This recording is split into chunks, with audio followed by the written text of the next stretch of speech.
Good afternoon, everyone. This is another knife preview from Smith Hand Forged Knives.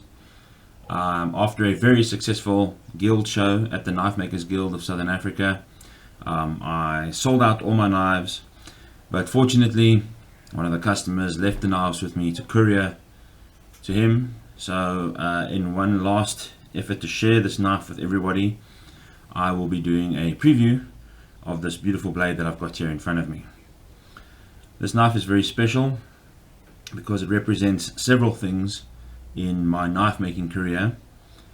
One is this year, from last year at this date to this year at this date, was my 10th year anniversary of making knives full time.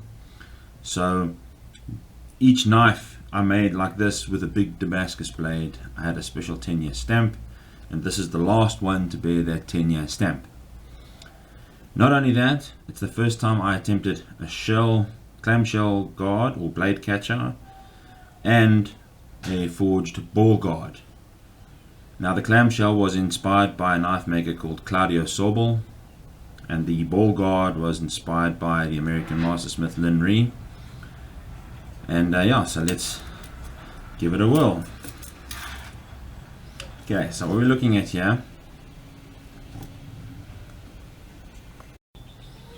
alright, so what we've got here is a forged Damascus blade with O1 tool steel and K600 high nickel tool steel. The blade measures just over 14 inches in length with a hand ground fuller in it. Now the fuller is for balance and to reduce the weight of the blade, as well as the structural strength of the blade. We've got here the fittings, also forged in Damascus. The clamshell, as you can see, like that. A little bit closer. There you go. I presume, I can't be sure, but I presume it's for catching blades. This is technically a Duelling Bowie, a dueling knife. Same for the ball guard. At the top and the bottom form an S. There you go, you can see quite nicely there.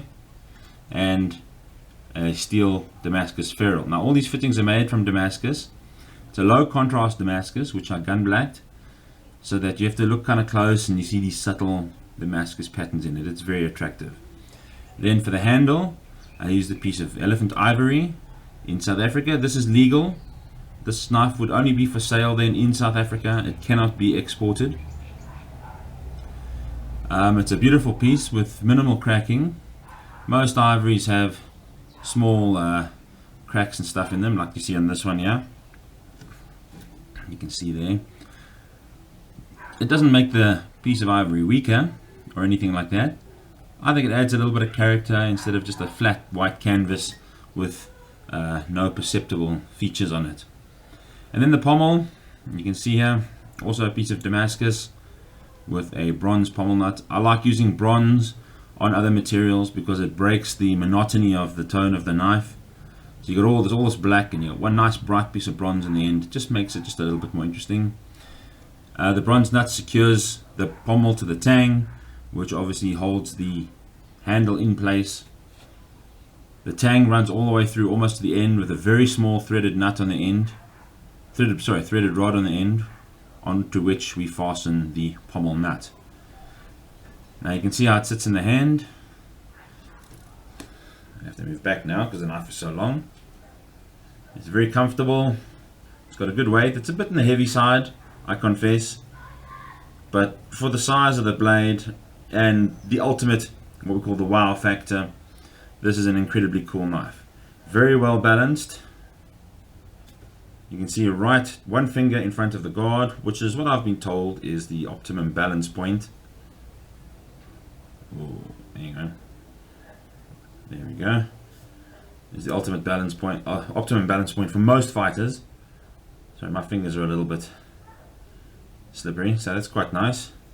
Finger guard. It's a little close for my fingers, but if you've got smaller hands than me, this works quite nicely. But I like this. It acts like kind of like a knuckle duster. You can whack the oak with. So there you go, and bears the 10 years logo, which you can see under the guard there. I don't know if you can see it. Let's get this light in here. Okay, yeah, you can just see it. And then the other side, it bears the mark of the South African Knife Makers Guild, signifying that I'm a member. And it slips into its crocodile skin sheath. This is not a dueling sheath. You would want something low profile with easier access, but the customer likes a nice piece of croc skin. So there you go, it's in this croc skin sheath with an integral loop, which you can wear in your belt, and a plain old pop stud clip. Alright, so that's my beautiful Duelling Bowie. I hope you enjoyed. Please don't forget to subscribe and like and share so that other people can see my work. Thank you very much. Thanks for watching. Cheers.